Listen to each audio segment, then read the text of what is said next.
Chodesh Tov u'Mevorach. Nous rentrons effectivement ce soir, deuxième jour de Rosh Chodesh, dans le mois de Cheshvan, qui verra le 17, l'anniversaire du déluge, du Maboul, qui est décrit en détail dans la Parashat Noach que nous allons lire ce Shabbat. Et effectivement, dès la fin de la Parasha précédente, la Torah nous avait annoncé la naissance de Noach, qui va être le principal personnage du récit de cette semaine, en nous disant que sa génération était complètement pervertie et se livrait au Hamas, à la violence, si bien que Dieu a dit « Be Shagam » ou « Bassar », parce que finalement ce n'est que de la chair, et heureusement, parce qu'il est à la fois tendre et créé dans ce monde inférieur. Imaginez s'il était plus dur, s'il était fait de feu, et s'il était dans les mondes supérieurs, les dégâts qu'il aurait pu causer. Je regrette de l'avoir créé, et je vais lui laisser un sursis de 120 ans. 120 ans pendant lesquels il a la possibilité de rectifier son attitude, et sinon, je détruirai ce monde. Et la question qui se pose, c'est pourquoi le Saint béni soit-il ne l'a pas détruit d'un simple claquement de doigts et qu'il a eu recours au déluge, au Maboul, avec toutes les étapes qui sont décrites dans la paracha. En fait, rappelons que lorsque le terme est arrivé et que Noach avait fait rentrer sa famille et les représentants des différentes espèces d'animaux dans l'arche, Akadosh Baruch Hu a fait commencer à tomber une pluie douce de miséricorde pour essayer encore au dernier moment de les rappeler à l'ordre, mais ils ont dit bon, c'est le changement climatique, c'est pas grave, c'est de l'eau, ça dure plus longtemps que d'habitude.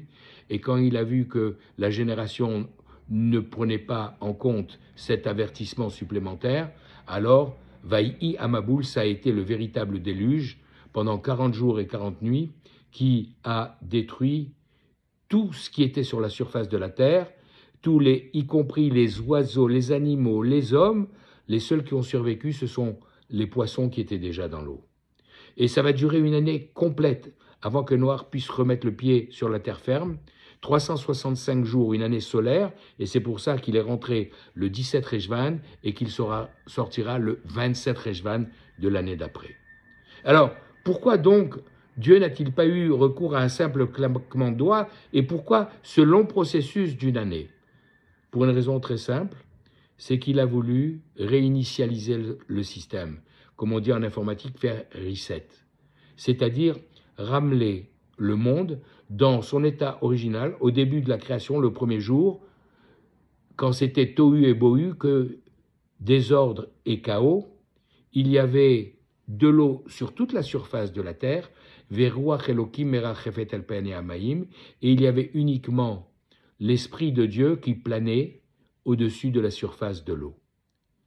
Et comme on a besoin d'un roi, il a besoin d'une armée, d'un peuple pour le louer, c'est pour ça qu'il avait créé le monde, qu'il a créé les hommes. Et alors qui est-ce qui chantait au début, le premier jour, la louange de Dieu? Et à nouveau, à ce moment-là, ce sont les eaux, comme on le dit dans le psaume 93, Mikolot Maïm Rabim.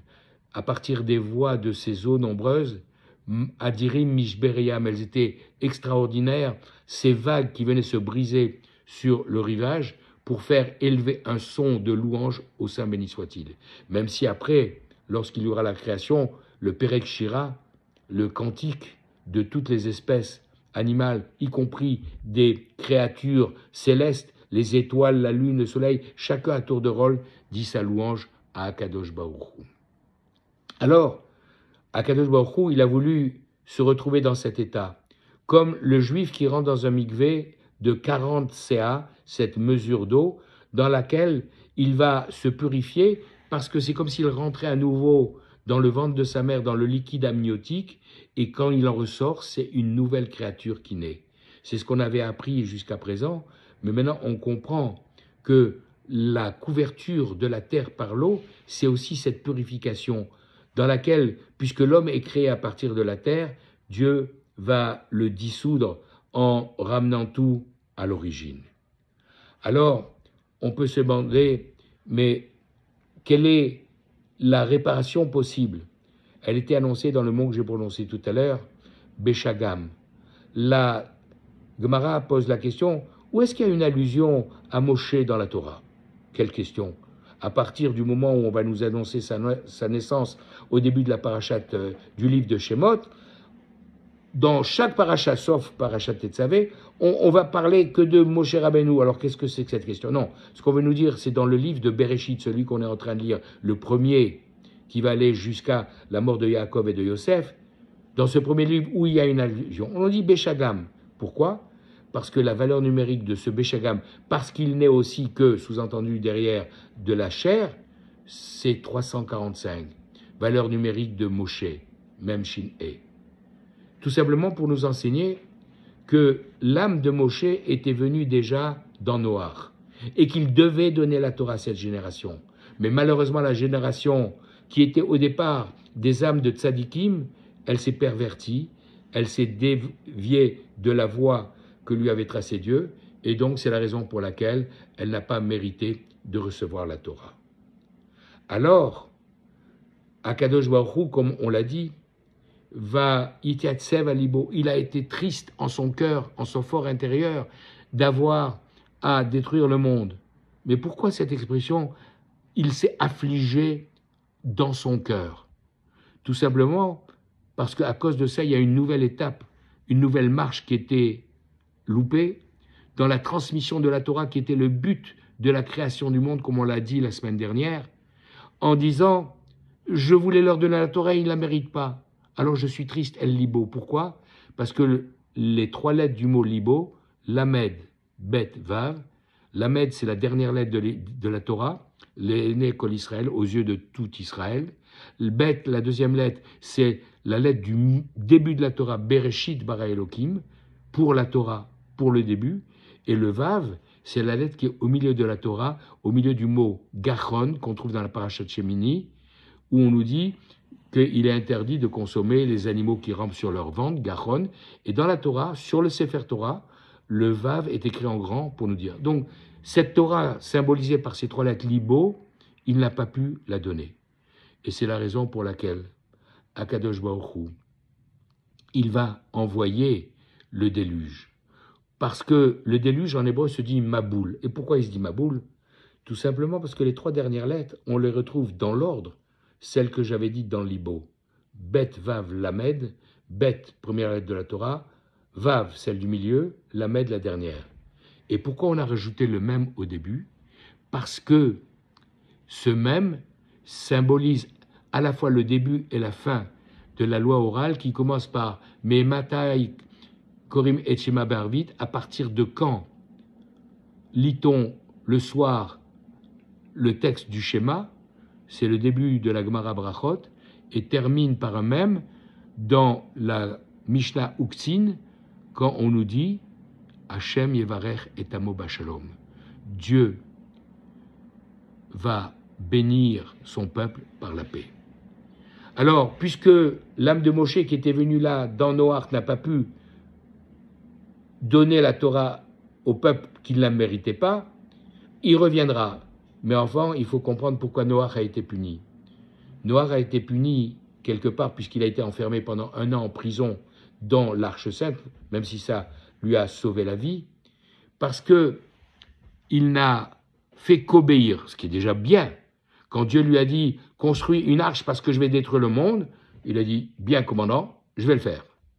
Et tu n'essayes pas d'intervenir comme va le faire Abraham pour les habitants de Sodome et de Gomorrhe. Tu ne le fais pas comme l'a fait à maintes et maintes reprises Moshe Rabbeinu pour le peuple d'Israël après la sortie d'Égypte dans le désert pendant 40 ans, jusqu'à au moment de la faute du veau d'or, dire à Dieu, pardonne-leur. Et si tu ne leur pardonnes pas, alors que tu es en train de me proposer de faire repartir l'histoire à partir de moi, Mechenina misifricha, efface-moi de ton livre. Ce qu'il fera d'ailleurs dans la paracha suivante, Aveata Tetzavé, où le nom de Moshe Rabbeinu n'est pas cité une seule fois.